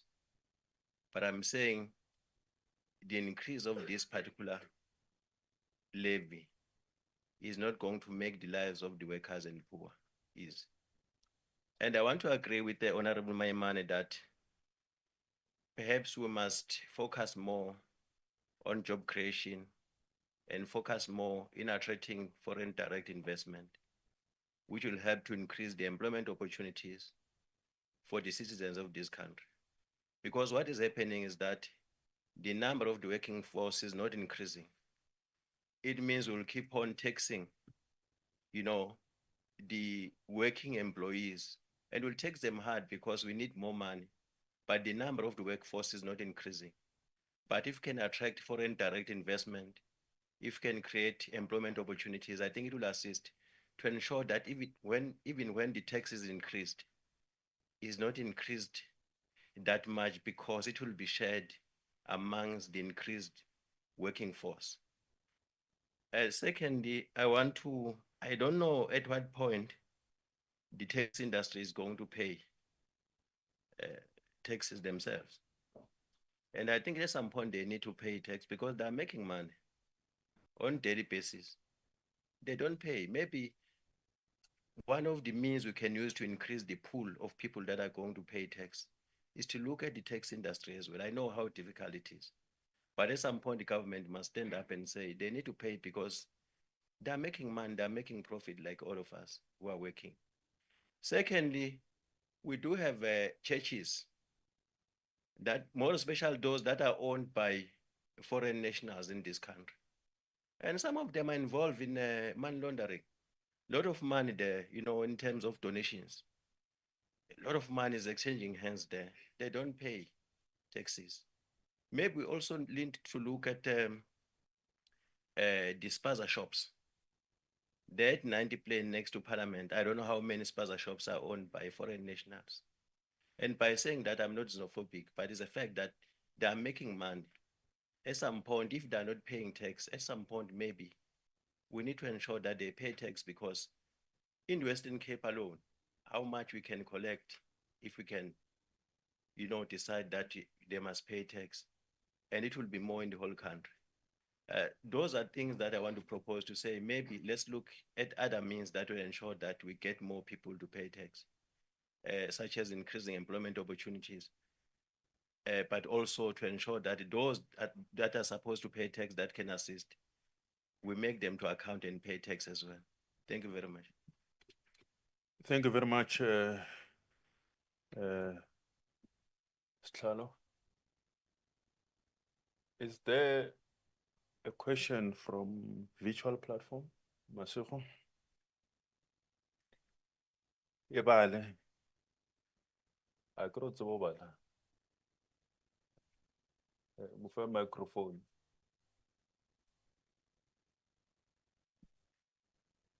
Thank you. The question is from Kopolo Sewe in the small rural municipality of Maludwa-Phofung, Qwaqwa, Free State Province, and says, I just want to ask the Chairperson of Finance, isn't there a possibility that we can also have a finance youth desk that can be responsible for taking the views and ideas of young people around the country? As I personally feel like there are many young people who have many ideas that can assist our country, including those at universities who are doing their research paper on such issues. Thank you very much. Let me also recognize the presence also of Mr. Henry McGregor, who is the head of Parliament Treasury Advice, Budget Advice, Treasury Advice. Oh, yes. PBO Director, you want to say something before the chairpersons respond? After the chairpersons.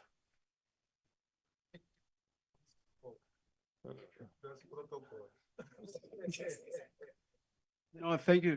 Good morning, Chairperson. You know, PBO Director that normally doesn't take my instructions. Thank you for thank you for backing me up. The whole cluster of finance is backing up me. Is backing me up against you. Good morning, Chairperson. Good morning, colleagues. Good morning. Thank you so much. No, I think what I meant to say is that I want to respond to a question, but I didn't want to respond over the chairpersons. That's what I want to say. Maybe they'll respond to it, you know. But anyway, I think the point I want to talk to was around the question on whether can Parliament amend budget. And I'm quite concerned that, you know, the money, well, the reason why I want to talk to the point is that I feel Budget Office have some level of custodianship to the Money Bills Act. So, you know, that's why I feel like I should respond to that point. And I think, in my view, Parliament has authority to amend the budget. And that should always be a clear message put out. And I think I've said it a lot of times, there are roles that support Parliament in that process. And it will be concerning to hear debate outside Parliament that Parliament doesn't have authority or it cannot do it. But the Act is very clear, the Constitution is very clear. Parliament has authority to amend the budget. It's just an issue of, obviously, debate, and it's a policy issue. And I think I'm quite careful how I say this, because I know it's a political statement, but I wanted to just, from a technical perspective, the Parliament should be able to amend the budget, even before we've said it a lot of times. Thank you so much. No, thank you very much for asserting that legal fact, Director. I think the same way you dealt with the first in that order, starting with you, Honorable Chair Maswanganyi.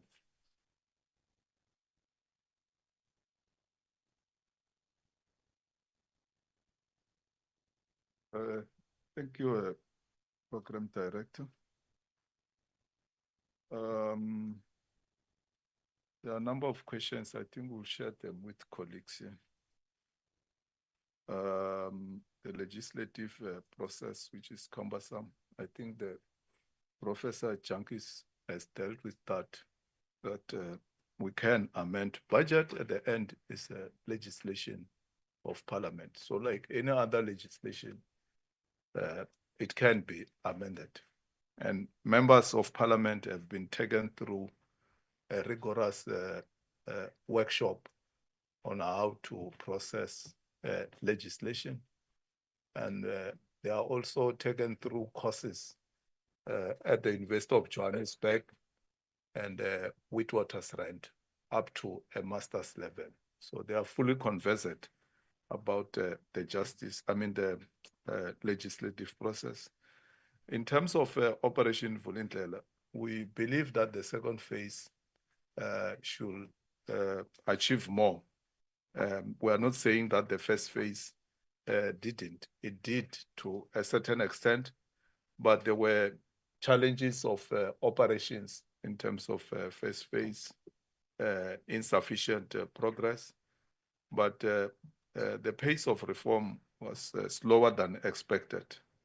And the second phase should be able to address structural challenges, more especially at local government, because we can do whatever here at the national level, pass budget, say this and that. At the end, we must have a functional local government, because that's where all of us are. Water is delivered by local government, electricity, roads, and other services that we are talking about.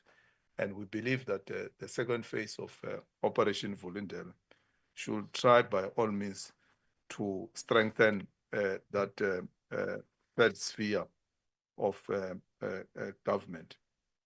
There are issues asked by or raised by Nehau, more especially on the tax collection. The minister and SARS have committed themselves that from 2026, there will be more tax collections. And we believe that that will relieve the taxpayers from having more tax increases. By investing in modernization of SARS, it will assist in terms of tax compliance, make sure that this is Joe Maswanganyi. It will take you to have an understanding of AI that no, this thing looks artificial. But that's what technology is all about. So SARS also have to move at the speed of AI, and the 7 billion that we are allocating as Parliament to SARS over the next 3 years will assist in this regard, combating the illicit economy that we are talking about, whether it's spaza shops. And the Minister of COPTA has issued out guidelines that all spaza shops should be registered. I don't have to go into details in that regard. No one should operate illegal in this country. We are a rules-based country. Broadening the tax base, as they've actually promised. Tomorrow, the Commissioner of SARS will come with the Minister of Finance to brief the committees at Good Hope Chamber. So those of you who will be there, who will still be around, you are invited to come to listen to them. They will talk in details about how they will deal with the issue of modernization and compliance. So, of course, from Maluta Perform, as Parliament, from time to time, if I'm not mistaken, Mulot, we do have a platform called Youth Parliament, where young people, I think in the month of June, are invited in various legislatures in provinces and also here at the National Parliament to come and participate in the activities of legislatures. And when we call for public hearings, we do try by all means to reach out to constituencies, and young people and students are very critical because they are the future of this country. At some stage, we invited organizations here in the Western Cape that are looking after children. I can't remember what they are called, but they are NGOs. They came for public hearings, and they came with children who came and spoke for themselves. We created a platform where it was conducive for children to speak at that public hearing without fear. So we'll call upon structures of youth out there to make sure that they participate in the decision-making of Parliament. Yes, let me stop there. Thanks, Program Director. I'll be quick. I think I don't disagree with the PBO director that legislatively Parliament is empowered to amend, reject, or make submissions into the budget. Part of that process means when you read the budget book itself, the minister, in fact, one of the annexures that were tabled yesterday were responses that come from the Minister of Finance about some of the recommendations that go. The difficulty, and that's why I speak about this inner year and the outer year, is the timeframes. If I want to say more money must be appropriated to education, give that as a practical example. I think that we're wasting money on SETAs. There's a question here that was asked about employment. I think SETAs are a waste of time. So we need to rethink that whole SETA model. But if you want to do that, already we are under pressure to make sure the budget is passed by the 30th of July.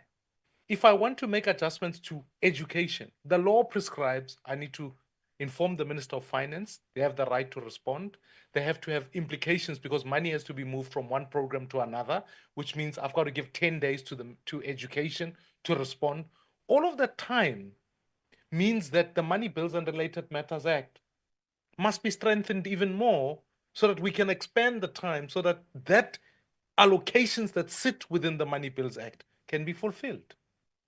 So these are some of so in practical terms, what do we do to be able to ensure that we amend? That's why I can assure you, we'll be working hard at making sure that even in the medium-term budget policy statement, in my discussions with the Minister of Finance, how do we make the adjustments that come from Parliament? Because people are only represented in Parliament, they're not represented in any other structure. So I'm just reflecting on the practicality of the issue. The question about health, and I hear the point you are making in terms of how the budget around health has been seen. But I can't de-link it to what is appropriated, but let alone this. You know, when Honorable Maswanganyi and Honorable Zibi say debt is 1.2 billion rands per day, and it rolls off the tongue. I think, let me put it differently. The highest function as far as budget allocation, we spend more on learning and culture functions. Second to that is debt servicing costs. If you removed culture out of the learning and culture function and just made it learning, in actual fact, then debt is the highest expenditure that South Africa meets. If you want to fund NHI or you want to fund any other program, health appropriation must be higher than even that. So how do you then have it? How do you increase the wiggle room to make sure that there's appropriate funding that can go into healthcare so that you can achieve some of what is deemed austerity and whatever, to make sure you meet the health objectives that you are trying to hit? So what I would urge for, and I feel like a drum, and I will beat the drum over, unless we see GDP growth, unless we see ultimately the increase in investment in South Africa, the envelope that the minister talks about is insufficient to meet all the priority that are laid out. And the worry we should all be worrying about every day is that the decreases in the amounts that were allocated for increases in education and healthcare. The more those get cut, the bottom line is simply this. In quintile 1, 2, and 3, when you look at the rate of teacher to pupil ratio, it's 1 to 34 on average. That will continue to increase. It's the bottom line. When you look at the rate of doctor to patient ratio, compared to other parts of the world, we are lower. So those are the basic facts. So for me, we can debate how we got here, and we can say state capture, you can talk about all sorts of things. But I think we need to look forward and say, what do we need to do and what are some of the difficulties? We are making choices. The budget is also an expression of choices. And in some ways, while my leader from Nehau is correct in the points they raise, the other truth of the matter that's put in the budget is that public sector wage was a multi-year deal of above 5%. So in a multi-year wage deal, it is super expensive in the first year because inflation is below 3%. GDP growth last year, despite the lowest number of days we had in load shedding, only delivered 0.6% growth last year. So if in the public sector you are working, you are getting an above inflation increase in a multi-year deal against lower inflation and poor GDP growth. That is a choice. Would a different perspective on that choice come in? That's a debate we must have. But it's underpinned when you look at the fact that for every R1 that comes into the fiscus, 22 cents of it goes to debt, 38 cents of it goes to cost of employees, and the remainder almost goes to social welfare, which in essence means that your ability to fund for infrastructure then becomes curtailed, let alone new projects that must go on to that. South Africa, you see, even when people talk about debt to GDP, we might have a view on that. But I would argue the case that there are other economies that have got a higher debt ratios. But what they manage to do is by using growth, they're able to meet their debt obligations, but ensure that they can finance other projects that speak to aspects of growth. So whether we like it or not, that is the debate on the table. I really believe we can debate taxation, we can debate all of that. And as I've already alluded to, that debt is crowding out any other growth. And we have seen it rapidly increase. The IMF is projecting 80% to GDP is when the debt South Africa will peak at. I welcome that the minister is talking about a 77 odd percentage point peak. My concern with that is that it is not growing because we are borrowing more. It is growing because our GDP growth is less than anticipated. And when you do that as a proportion, it will keep increasing. So the facts on the table are, unless you grow, we can't create jobs. And ultimately, we will keep having a circuitous discussion about tax and other taxes until we really, as South Africa, focus on growth. I feel like I can't beat that drum enough. And it comes from investment and it comes from other parts. I think the other questions are for other members that we need to look at. And I agree, I think the member who spoke about even the quarterly labor force survey, I mean, the disturbing fact is that if you are 25 to 35 and the rate of unemployment there is as high as it is, I looked at those stats and asked myself the question, what was I doing at 25? And if you can't find a job at 25, your probability of working ever in your life decreases significantly. So what we do know is the fact that the unemployed generally are unskilled, or another way of saying it is unemployable.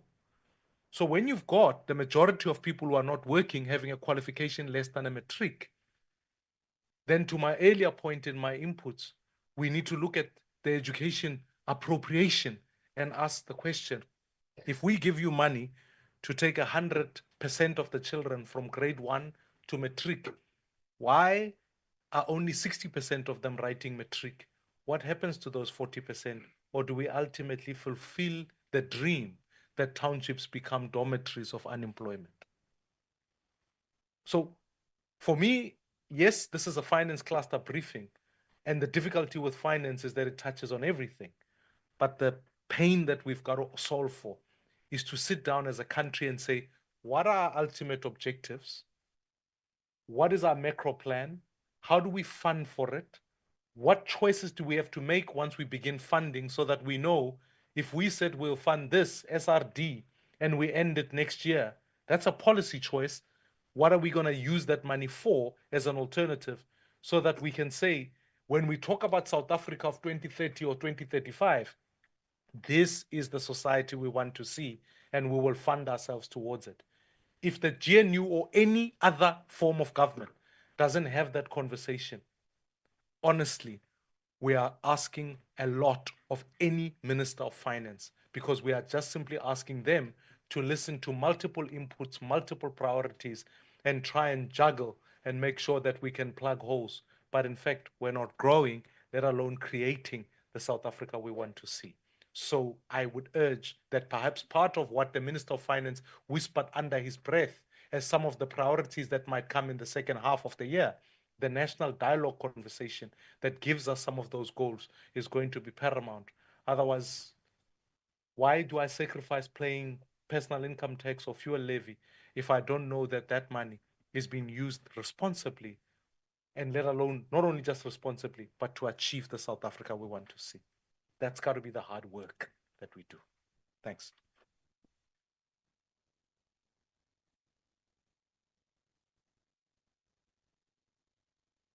Thank you, Honorable Maimane. I'm just going to deal with maybe a couple of matters of principle and policy, because I think we also have to recognize the careful balance that our Constitution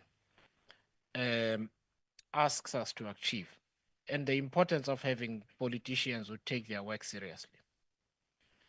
So when I was speaking here earlier, and I'm really happy that Professor Jantjies made the intervention that he did, I said, subject to any amendments Parliament will make to the budget, the parties in the GNU will support it. That was deliberate, because Parliament has a responsibility to make those kind of decisions. And so thank you for that intervention. But we must also think very carefully about how much further, and this is not what Professor Jantjies was doing. I'm now talking about the public discussion in general and some of the discussion in Parliament itself. There is a careful balance that must be struck between Parliament and the Finance Minister in as far as setting tax rates. You don't want politicians alone to decide what the tax rate must be. Let me explain why. By a show of hands, in an election year, politicians may decide the corporate income tax rate must be 50% and the personal income tax rate must be 15%. We are all happy for a short while until our brothers and sisters start getting retrenched.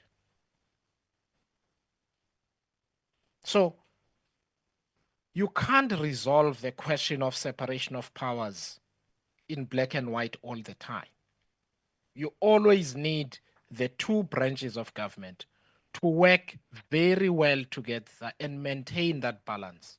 The finance minister must bring proposals to Parliament which are actionable, and Parliament should also not use its power arbitrarily to arrive at outcomes which are detrimental. So we must watch the debate that's going to take place very carefully, because I can tell you there will be members of the House who will make such propositions. We can't have that. We really cannot have that. So this is a very important moment in the evolution and development of our democracy. That is the first thing I want to say. The second thing that I want to talk to is the importance of getting the entire government working. Municipalities are a disaster. Every business is in a municipality. Every business is in a municipality. we have been tasked by the Speaker and the Auditor General to look into municipalities that have not even submitted their financial reports. People get paid in those municipalities to do a job that they do not do. So there are elements in which our democracy then is also broken, and it's got a direct impact in the sense that the government has to provide money, national government, that municipalities should be able to produce on their own. Because debt collection on average is about 7 months.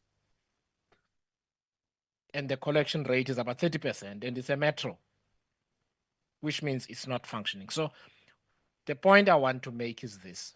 I really hope that out of this entire impasse that we've had, MPs understand that budget is not an event. It's the work we do throughout the year in order to make sure that over time we get better budget outcomes. These labels, austerity, traitors, this or that, are unserious. Are unserious because they are from people who are not interested in actually doing the boring work of solving the problem. The final thing I want to speak to is what you spoke about the resourcing that government gets. And let me give you an example of the kind of choices we make that kill people. So I've got 3 health workers in my family. One is a urologist. He worked in the Gqeberha Hospital complex. He would share emails with me. He had a patient who had a kidney problem, and they needed to drain fluid from the patient's kidneys. They didn't have the needle that they need to drain that for 3 weeks. The patient died. He has many such stories. The budget of the Department of Health in the Eastern Cape runs out in October each year. The only thing they can do after that is to pay salaries. Yet we make other decisions that hold up resources elsewhere, which is we choose to own 100% of the risk in Transnet, in PRASA, in everything else, so that taxpayers, whenever there's a problem, they have to stamp up hundreds of billions while people are dying. I'm not saying let us sell these entities. I'm saying, could we consider a 60% ownership by the government? 60%. 60. Free that money to save people's lives.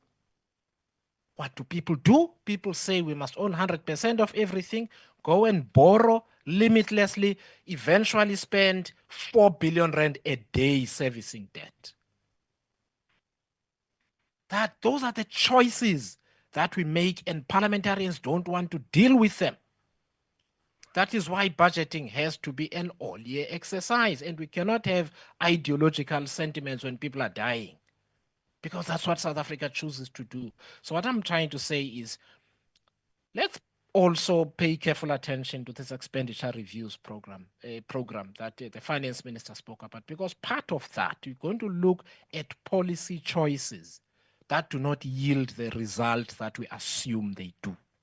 It's very important that we do that. Employers pay billions upon billions of rand to the national skills, in terms of the national skills levy. Honorable Maimane is talking about people that are unemployable because they've got no skills. So what are we doing with that money? Should we really continue with that thing in that way? I'm not saying cancel the skills levy. I'm saying, are we using it in the right way? Why is it not producing the outcome? That's the conversation Parliament has to have throughout the year, so that in February next year, as a product of those conversations, the finance minister says, I'm working together with the Minister of Labour and Employment and the Minister of Higher Education on these reforms. This is how much going to allocate for it, and this is going to be the outcome. That's better budgeting than the kind of conversation we have now. We've taken up too much time, Mr. Moloto. Thank you very much.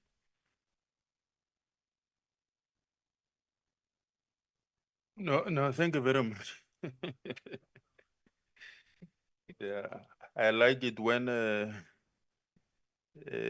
chairperson comes and say, no, I'm just gonna deal with these things quickly. in just 2 minutes, I will be done. When they start to prescribe a time for themselves, I know that they are going to take far less than what they are saying they will take. No, thank you very much. I think we all agree. That's why you have not even seen one person leaving the room. That the things that have emerged out of this engagement are captivating. They are very important. There are issues that they are at the heart of our lives, our economy, and the functioning of the state. So it's very important, and we really appreciate the information, the message, and the views that have been expressed. Thank you very much, Honorable Chairpersons, for your presence here. Thank you to the members of the media for being here. Very important. Our friends in the stakeholders community. Thank you very much for being here. As the Chairperson Maswanganyi did say that there is still a long way ahead of Parliament in terms of processing the budget. That work is kicking off tomorrow in terms of the committees. These four of these committees, Standing Committee, Select Committees on Appropriation and Finance, and the Standing Committee on Finance, and the Standing Committee on Appropriation, tomorrow they will be meeting with the Finance Minister. The Finance Minister and his team will be appearing before these committees to unpack the budget and to face oversight questions from the members of the committee. Again, on Tuesday, the 27th of May at 9 o'clock, these committees will again meet, come together, and they will be briefed by the independent advisory bodies, which are the Financial and Fiscal Commission and the Parliamentary Budget Office. So those are very important dates to be aware of. But thank you very much. This brings us to the end of this briefing. Thank you very much for your presence. Thank you.